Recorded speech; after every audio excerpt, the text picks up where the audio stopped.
Saudações, gente bonita. Mestre Leider aqui falando. Em Goiás, 7 horas e 30 minutos, 14 graus Celsius. Ontem, vamos resumir, né? Como de praxe, que nós falamos ontem. São dois os aspectos principais. O primeiro é que a escalada da guerra é inevitável. Infelizmente, ela vai escalar. Não há muito o que fazer. E segundo é exatamente isso. Não há muito o que fazer. Difícil, né? Pessoas.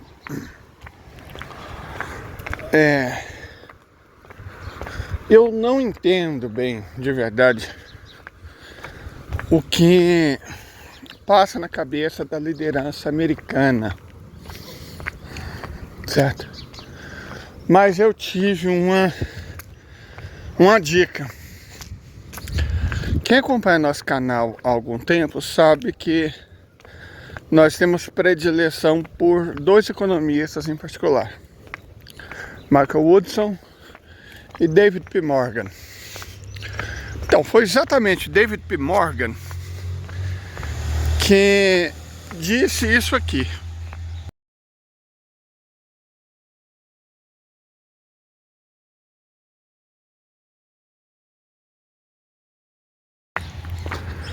Eu creio que ele é um homem de vasta experiência, banqueiro, professor universitário, jornalista, que já correu o mundo, septuagenário. É um homem que tem não só uma experiência, um currículo extraordinário, mas uma sabedoria vastíssima. Então é natural que ele enxergue coisas que eu não vejo nem a sombra. E ele tocou o dedo na ferida. Joe Biden nunca passou de um extremista. Nunca passou de um fundamentalista de direita. Um homem sem basicamente nenhuma razoabilidade. Certo? Então, por isso que ele, que está muito longe de ser a pessoa que você pode chamar de republicano, torce pela vitória do Trump. Que o Biden não tem... Eu não vou nem entrar no mérito da condição de saúde dele, né? Não, o problema não é esse. A questão é que ele é um extremista. Ele é um fundamentalista, incapaz de ver o mundo sob uma ótica que não seja a que ele vem demonstrando usar desde sempre. Ele foi o congressista, ele era senador, né? Mais entusiasmado com a guerra na Sérvia. Mais entusiasmado. De longe, mais entusiasmado. Com a guerra na Sérvia, com todo um vasto aparato ideológico, sempre foi sionista. E eu não estou dizendo que o Donald é menos sionista que ele. Mas o Donald, por mais que seja um negociador difícil, por ser um negociador, por profissão, ele sabe que alguma coisa ele tem que entregar numa negociação. Não pode só exigir, que é exatamente a ótica do Joe Biden. Então, é possível negociar com o Donald. Donald sabe ouvir. Não quer dizer que ele vai levar tudo em consideração, não. Não é um homem bom, de forma alguma. Mas é muito melhor para os Estados Unidos e para o mundo do que é o nosso irmão senil. Porque a questão da senilidade não apaga o passado do Joe Biden. A vida inteira ele foi um extremista. A vida inteira. E provavelmente foi por isso que, apesar do tudo obsta, ele foi escolhido candidato pelo Partido Democrata, certo? Ele sempre foi um extremista, e aí faz sentido a turma da Hillary encostar nele. Fez muito sentido a Victoria Nuland encostar nele, inclusive porque ele estava envolvido, quando ele era vice-presidente, tanto na guerra da Ucrânia, tanto no golpe de Estado contra o Brasil, na prisão do Lula, na Lava Jato. Ele foi artífice, ele foi cabeça dessas coisas. Eu vejo o brasileiro torcendo pro Biden e falo, cara, qual que é o problema dessas pessoas? O histórico do Joe Biden, o histórico pessoal, como disse o David P. Goldman, é ruim, péssimo na verdade, mas o histórico dele contra o nosso país consegue a proeza de ser pior, certo? Consegue a proeza de ser pior. Então,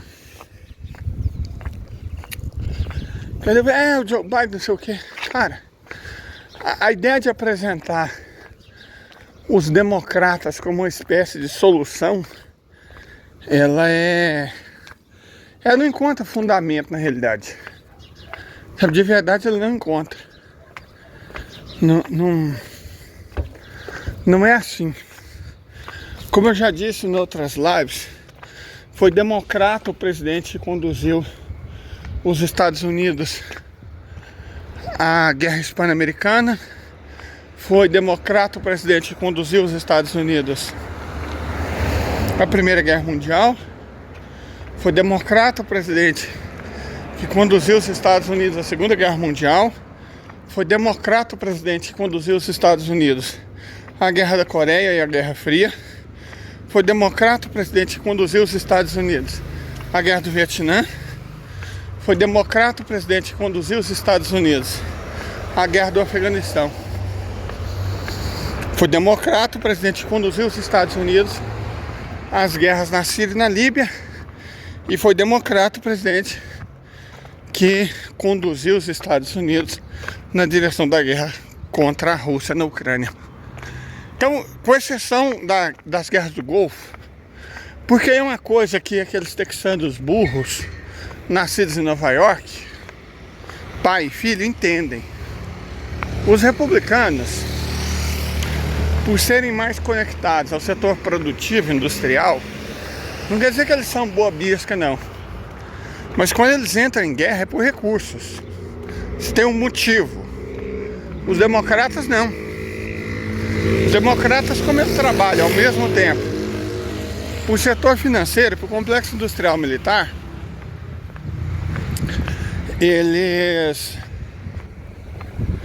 eles conseguem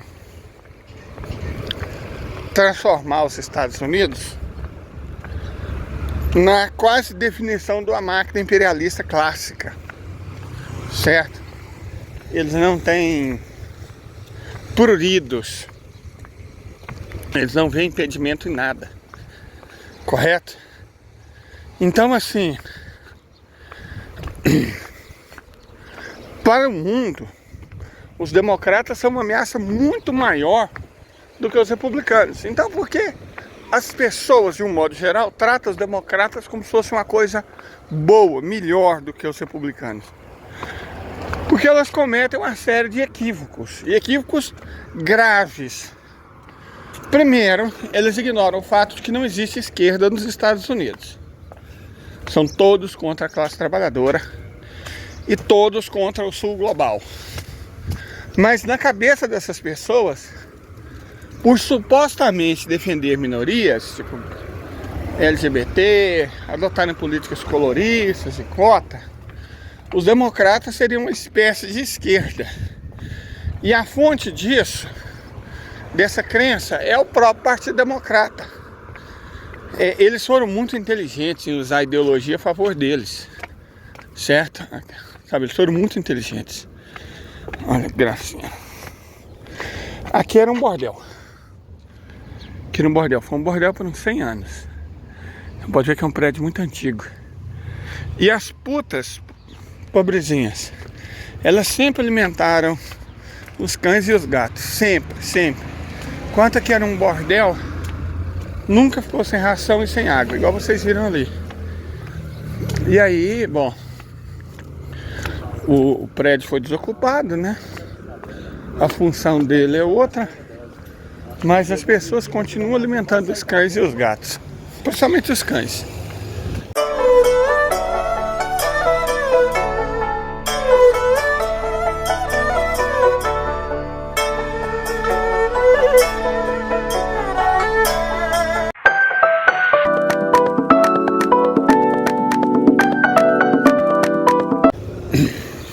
Enfim, voltando ao nosso caso.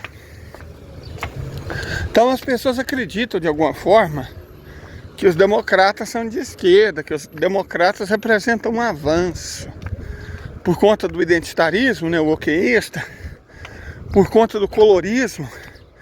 As pessoas não conseguem simplesmente enxergar o identitarismo oqueísta e o colorismo como aquilo que eles verdadeiramente são. Ferramentas, inclusive muito eficazes, para atomizar a classe trabalhadora e, portanto, ferramentas contra a classe trabalhadora, contra a consciência e a luta de classes, certo? Eles caem no papel do policial bom e policial malvado. Não existe policial bom nos Estados Unidos. Não existe, sabe? Eu não sei se é um problema, é falta de leitura. Hoje em dia ninguém mais lê, ninguém tem conhecimento básico. Eu tava dando uma olhada, cometi o erro, fui moleque, errei de ler os comentários de um post do professor. Só um momento, deixa eu pegar um café aqui. Cheguei tarde, não tinha nenhum pão de queijo. Paciência, né? Paciência. Bom, voltando ao assunto. Aí, o que acontece? As pessoas não leem, cara. Como eu tava dizendo, eu tava dando uma olhada num texto que o professor Elias Jabbour, falando sobre a China. E aí, cara, eu vi o nível dos comentários. Eu falei, ou é trótsco ou é imbecil. É difícil saber hoje em dia, né? Ele falando que, explicando, cara, porra, o professor Elias Jabbour não é um líder da vida, não. É um professor universitário, tem doutorado, autor de vários livros. O cara é bom, o cara conhece a China. O cara tá na China. E aí as pessoas querem discutir marxismo e querem discutir China com ele, achando que tem razão. Ele disse uma coisa que eu acho conceitualmente irretocável no espírito da obra, que eu acho uma lástima nunca ter tido o alcance que ela deveria ter tido, que é modos de produção, elementos da problemática, de um professor que era da Unicamp, chamado Robert Henry Sauer, no qual ele discute os modos de produção, no sentido marxiano. E o socialismo, o próprio Marx deixa isso claro, socialismo, ele precisa ser bem definido antes de ser discutido. O que é o socialismo, modo de produção socialista? Primeiro, ele não é um destino, sabe? Socialismo é uma via, é uma estrada. Até o quê? Até o comunismo. Então o socialismo, por definição, por essência, é um modo de produção transitório entre o capitalismo e o comunismo. Nunca houve um país comunista, nem tem como haver um país comunista, porque o comunismo não prevê Estado. Pelo contrário, ele prevê a abolição do Estado. Então quando você vê bolsonaristas, esses idiotas, não sei quem é comunista, cara, eles são burros. Eles são burros, não tem nem como discutir com gente burra. A capacidade cognitiva deles não permite, certo? Não permite. O comunismo prescinde de Estado. O comunismo não prevê Estado. O comunismo prevê a abolição do Estado. Então não tem como haver um país comunista. A China não é comunista, claro que não é. É um Estado-nação. Como seria? Cuba não é comunista, é óbvio que não é. Se fosse comunista, não seria um Estado-nação. Simples assim. Então, aí você vai falar, bom, então, China é socialista? É. China é socialista. Certo? Ah, como é que você fala? Como é que você garante isso? É o professor Elias Jabbour estava explicando. Na China, desde 2012, o início da era Xi Jinping, todas as grandes empresas, ou seja, as proprietárias dos meios de produção. Primeiro ponto é que as pessoas confundem o que é propriedade privada do que é propriedade particular. A minha roupa é propriedade particular. A minha casa, o meu sítio, o meu carro são propriedades particulares. Socialismo não obsta contra a propriedade particular. Se eu tenho um mercadinho, uma barbearia, um fliperama que seja, isso é propriedade particular. Então o governo chinês não obsta contra a propriedade particular. Muito pelo contrário, está cheio de vídeo mostrando rodovias que vão em linha reta. Depois elas abrem, tem uma ilha no meio delas que é uma casa, cujo proprietário não quis vender para o Estado. Nos Estados Unidos tem dessa mesmo, passa em cima. Certo? Na China respeita-se mais a propriedade particular do que nos Estados Unidos, verdade seja dita. Só que não a propriedade privada. O professor Elias Jabbour estava explicando que todas as grandes empresas da China, e grande a partir de um certo tamanho, não precisa ser grande, não, grande, tem um núcleo, uma célula do Partido Comunista Chinês. E todas as decisões tomadas pela gerência da empresa, pela administração da empresa, tem que passar pela aprovação ou não do núcleo do Partido Comunista Chinês dentro da empresa. Traduzindo, a última palavra em qualquer empresa grande, média, chinesa, não é dado pelos proprietários, pelos acionistas, pelos CEOs, é dado pelo Partido Comunista Chinês. Então eles controlam os meios de produção. Essa é uma das características do socialismo. O Estado controla os meios de produção. Controla na China na forma do Partido Comunista Chinês. Ponto. Pode chorar, pode birrar, pode dar ataque o foniquito que você quiser, trotsko. Ou chove, imbecil. O fato... Os que creem que a China é capitalista, eu nem discuto. Se eles acham que a China é capitalista, então eles são a favor de entregar todos os meios de produção do Brasil ao PCdoB, né, o Partido Comunista. Não são. Então eles sabem que a China é socialista. Tá certo? Então o professor Elias Jabbour explica que sim, a China é socialista. Está fazendo uma transição. Por exemplo, acabou com o mercado imobiliário. Agora só tem mercado da construção civil, não tem mais mercado imobiliário. Cada novo mandato, o presidente Xi Jinping dá mais um passo na direção do comunismo. Uma estrada longa, que vai demorar muito, que é um processo histórico, como o próprio Marx disse. Certo? Só um momento. Mas, voltando ao nosso assunto, já cheguei na Dona Mãe, a questão, no caso aqui, é a seguinte.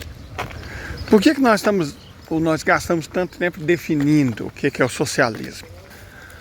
Porque isso ajuda a explicar contra o que os Estados Unidos, contra o que o Reino Unido, contra o que a Europa, contra o que Israel está lutando.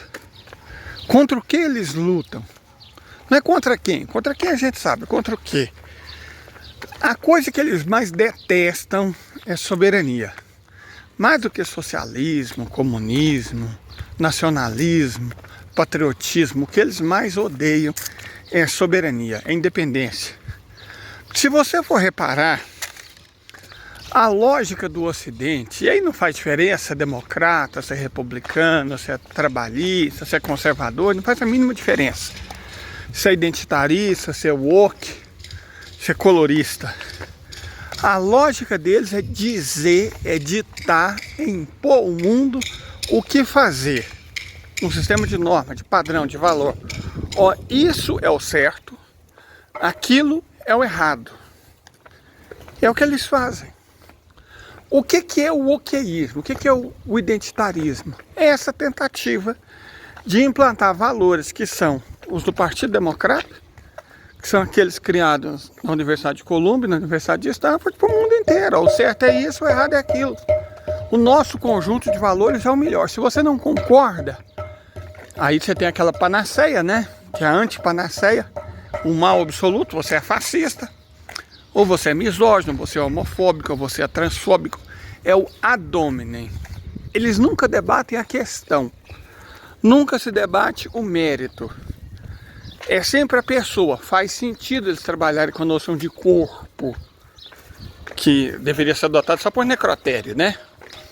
Mas é por necrotério e o oqueísta identitarista, por liberal, o corpo. Nunca coletividade. Essa é outra coisa que eles odeiam. Além da soberania, as soluções coletivas, cooperativas. Porque nada é mais anticapitalista do que isso, soberania. É isso que o capitalismo rouba. Quando o capitalismo escraviza, quando o capitalismo toma, o que a gente está vendo em Israel é capitalismo, na sua mais profunda essência, na sua essência mais verdadeira, é capitalismo. Quando eles roubam, quando eles tomam, quando eles conquistam, o que que eles roubam? Eles roubam a soberania.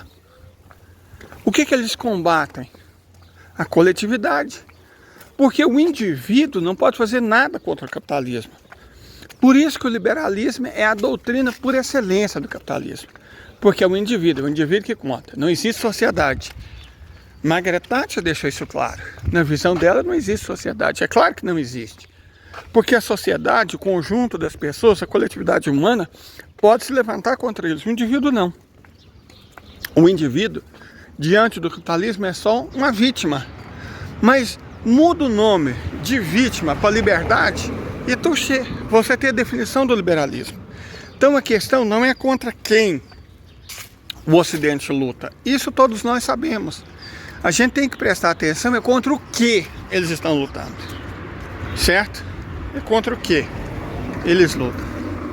Mas seja com quem, ou seja contra o que, o fato é que eles perderam. Ha, ha, ha, ha. Tenha um bom dia.